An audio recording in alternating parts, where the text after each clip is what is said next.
আসসালামু আলাইকুম বন্ধুরা, কি লোভনীয় একটা ভর্তা দেখা যাচ্ছে।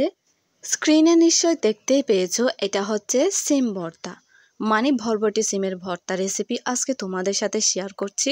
আশা করছি সম্পূর্ণ রেসিপিটা তোমরা উপভোগ করবে, না টেনে দেখবে। তো বরবটি সিমগুলো আমি নিয়ে এখন একটু কেটে নেব ছুরির সাহায্যে। ঠিক এরকম সাইজ করে আমি বরবটি সিমগুলোকে কেটে নিচ্ছি। বরবটি সিমের ভর্তার কোনো তুলনা হয় না, খুবই মজার একটা ভর্তা। আশা করছি এই ভর্তাটা তোমাদের অনেক ভালো লাগবে।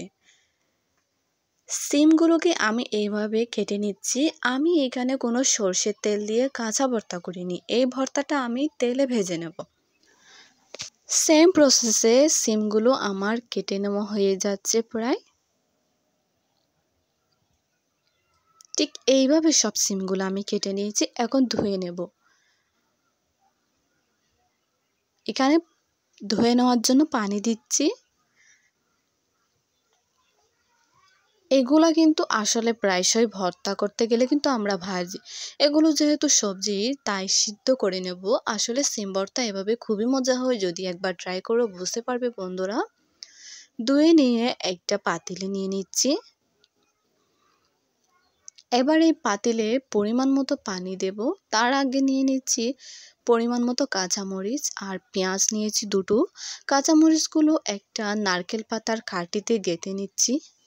তোমাদের প্রশ্নের আগেই বলে দিচ্ছি, এই মরিচগুলোকে আমি পুড়িয়ে দেব ভর্তাতে। আসলে পোড়া মরিচের ভর্তা কিন্তু খুবই মজা হয়, সম্পূর্ণ দেখলে বুঝতে পারবে। এদিকে আমি সিমগুলো সিদ্ধ করতে দিয়েছি, এদিকে মরিচ পোড়াতে দিয়েছি। এই তো লাকড়ির আগুনের তাপে মরিচগুলোকে উল্টে পাল্টে পুড়িয়ে নিচ্ছি। এইভাবে যে কোনো ভর্তা তুমি তৈরি করে খাবে, খুবই মজা পাবে। এইসব হচ্ছে গ্রাম্য স্টাইল, আর গ্রাম্য স্টাইলের রান্না খাবার কিন্তু খুবই মজা হয়। এদিকে সিমগুলো সিদ্ধ হয়ে যাওয়ার পর আমি গরম পানিগুলো ঠিক এইভাবে ঢেলে দিচ্ছি। এইভাবে আমি সব গরম পানিগুলো ফেলে দিলাম। এখন একটা ঢালাতে সিমগুলোকে ঢেলে নিয়েছি। এটা ঠান্ডা হওয়ার পর কিন্তু ভর্তা করতে যাবে, অবশ্যই গরম গরম করতে গেলে হাত পুড়ে যাবে। ঠান্ডা হয়ে যাওয়ার পর আমি সিমগুলোকে ঠিক এইভাবে চেপে চেপে একটা বলে নিয়ে নিচ্ছি। বলে বোঝানোর মতো কথা নেই, আসলে একটু মনোযোগ দিয়ে তোমরা দেখলে নিশ্চয়ই বুঝতে পারবে ঠিক কীভাবে আমি বরবটি সিমগুলো নিচ্ছি। এইভাবে হাত দিয়ে চেপে চেপে সব বরবটি সিমগুলো নিয়ে নিচ্ছি। আসলে বরবটি সিমের যে সিদ্ধ করা পানিগুলো ছিল সেগুলো চেপে নিয়ে ফেলে দিচ্ছি।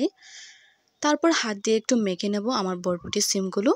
হাতে মাখানো যে কোনো ভর্তাই কিন্তু খেতে অসাধারণ হয়, এটা নিশ্চয়ই সবাই জানে। এরপর এখানে যে আঁশ ছিল অল্প কিছু, সেই আঁশগুলো হাত দিয়ে ফেলে দিচ্ছি। তো একটু পরিমাণ আমি সিমগুলো মেখে নিয়েছি। এরপর একটা মেন কাজ করব, সেটা হচ্ছে দুটো পেঁয়াজ যেগুলো দেখেছো সেগুলো কুচি করে কেটে নিয়েছিলাম। তারপর আমার পোড়া মরিচগুলো ধুয়ে নিয়েছি। এখন এখানে পরিমাণ মতো লবণ দিয়ে মরিচগুলোকে আমি মেখে নিচ্ছি, যেমনটা আমরা ভর্তা করতে মরিচগুলোকে হাত দিয়ে ম্যাশ করে নিই আর কি, ঠিক সেইভাবে ম্যাশ করে নিয়েছি। এখন এই মরিচ আর পেঁয়াজ কুচিগুলো দিয়ে আমার ভর্তাটা মেখে নেব। এখানে সরষের তেল দিয়ে কিন্তু মাখবো না, অল্প পরিমাণ লবণ দিয়েছি, কারণ লবণ একটু কম হবে মনে হলো তাই। এখানে তোমরা চাইলে ধনেপাতা অ্যাড করতে পারো, আমার হাতের কাছে ধনেপাতা ছিল না তাই দিইনি। তো এই হলো আমার বরবটি সিমের ভর্তা। এখন এগুলো একটু পরিমাণ মতো তেলে ভেজে নেব।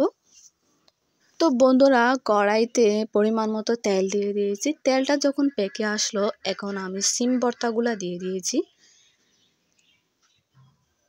এইভাবে ভর্তা তোমরা একবার খেতে পারো, অবশ্যই মজা পাবে, খুবই লোভনীয় একটা ভর্তা।